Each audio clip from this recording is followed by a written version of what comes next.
जिनके घर में केवल बेटियां ही बेटियां होती थी, बेटे नहीं होते थे, तो अब उनका कुल परिवार कैसे चले? तो अपनी पुत्री का जब वो विवाह करते थे तो ये शर्त रख देते थे कि इस पुत्री से जो प्रथम पुत्र होगा वो हम ले लेंगे, ताकि हमारा भी वंश आगे बढ़े। इसीलिए यदि किसी के पुत्र नहीं हैं तो पिंडदान करने का पहला अधिकार किसका है? पुत्र के बाद बेटी के बेटे का, दोहित्र का, नाना जी का पिंडदान फिर वो दान करे। तो मनु महाराज ने ये शर्त रख दी।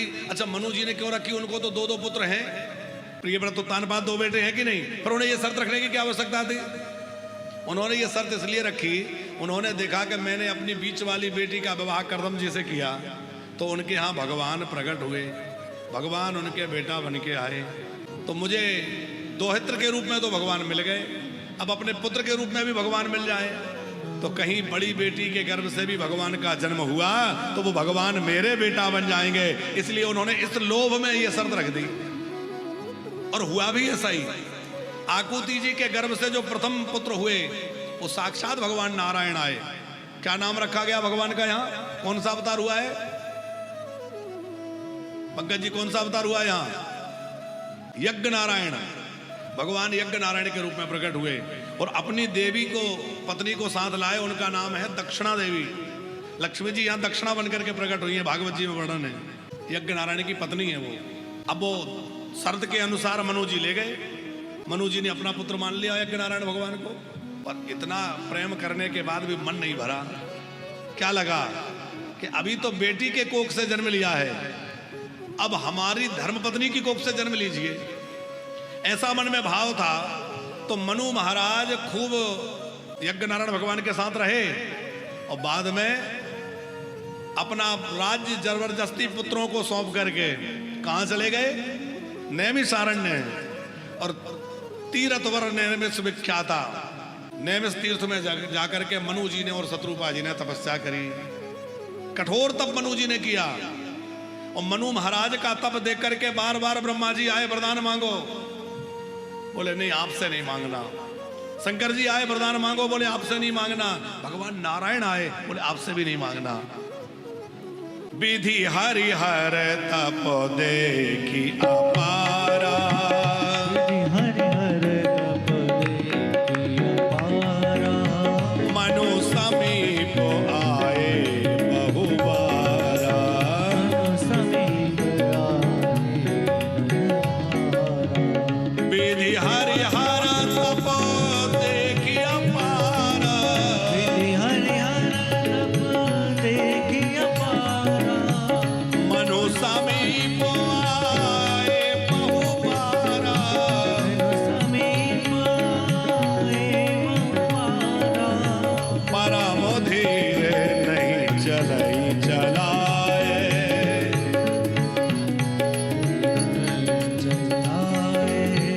परम धीरे नहीं चलई चलाए।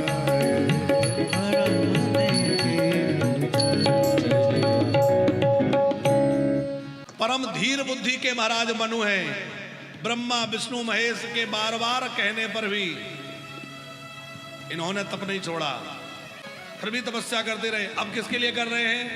बोले उनके लिए कर रहे हैं जिनके द्वारा अनेक ब्रह्मा विष्णु महेश प्रकट होते हैं, वो परम ब्रह्म का दर्शन चाहते हैं। तो मनु जी के सामने प्रभु श्री राम रूप में प्रकट हुए। राम जी आए कि नहीं? कैसे आए? नील सरोरहो नील मणि, नील नीरधर श्याम, लाजहि तन सोवा निरखि, कोटि कोटि सत काम। करोड़ों करोड़ों कामदेव की शोभा को फीका करने वाले गंभीर मेघवर्ण के श्री सीताराम जी, राम जी प्रकट हो गए। साथ में जानकी मैया प्रकट हो गई। बोले श्री सीताराम जी महाराज की जय हो। अब सीताराम जी प्रकट हो गए। अब मनु जी से कहा वरदान मांगो, तो मनु जी ने क्या वरदान मांगा? चाहूं तुम ही समान सुत। बड़ा संकोच हो रहा था सीधा सीधा कहने में कि आप पुत्र बन जाइए। तो क्या कहा? बोले आपके जैसा बेटा चाहता हूं। भगवान बोले मेरे जैसा तो मैं ही हूं, मैं ही बन जाऊंगा पुत्र। शत्रुपा जी से कहा देवी आप मांग लो। शत्रुपा जी तो शत्रुपा जी है, उन्होंने क्या कहा? जो बरनाथ चतुर नृप मांगा, जो बरनाथ चतुर नृप मांगा। जो बुद्धिमान राजा ने जो वरदान मांगा है, आप उसमें मुझे सम्मिलित कर लीजिए। माने आप इनके पुत्र बनेंगे तो गर्भ से तो मेरे से ही जन्म लेंगे, तो मैं आपकी मां बन जाऊंगी। वो मुझे बहुत प्रिय लगा वह वरदान, बस वही मुझे दे दीजिए। और राम जी जब वरदान देके लौटने लगे तो मनु जी ने फिर कहा, भगवान ने कहा क्या बात है? बोले कुछ मांगना है। तो अभी तो कह रहे थे कुछ मांगना नहीं है, मैं बार बार कह रहा था कुछ मांग लो, कुछ मांग नहीं रहे थे।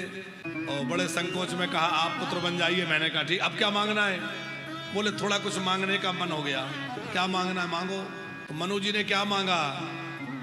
प्रभु मेरा आपके प्रति भगवान जैसा प्रेम ना हो, मेरा आपके प्रति पुत्र जैसा प्रेम हो।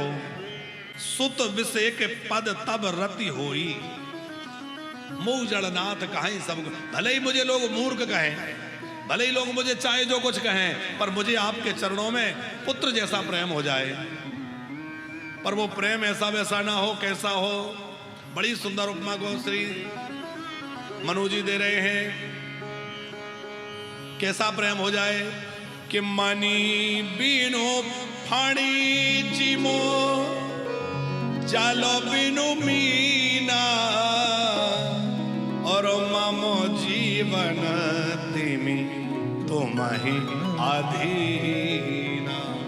जैसे मणिधारी सर्प, उसका मणि में इतना अधिक मोह होता है कि कोई मणि छीन ले तो सर्प प्राण त्याग देता है।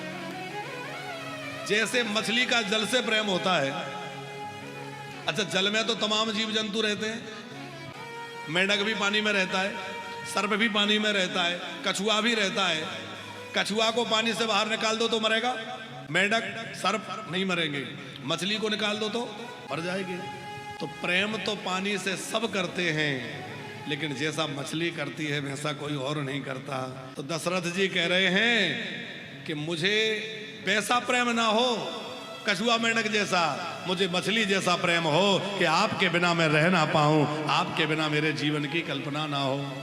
इसीलिए तो राम जी के वियोग में दशरथ जी के प्राण गए, वही मनु जी दशरथ जी बने। अब दशरथ जी राम जी के पिता थे, उसके बाद भी भगवत धाम नहीं गए पंकज जी। कहां गए?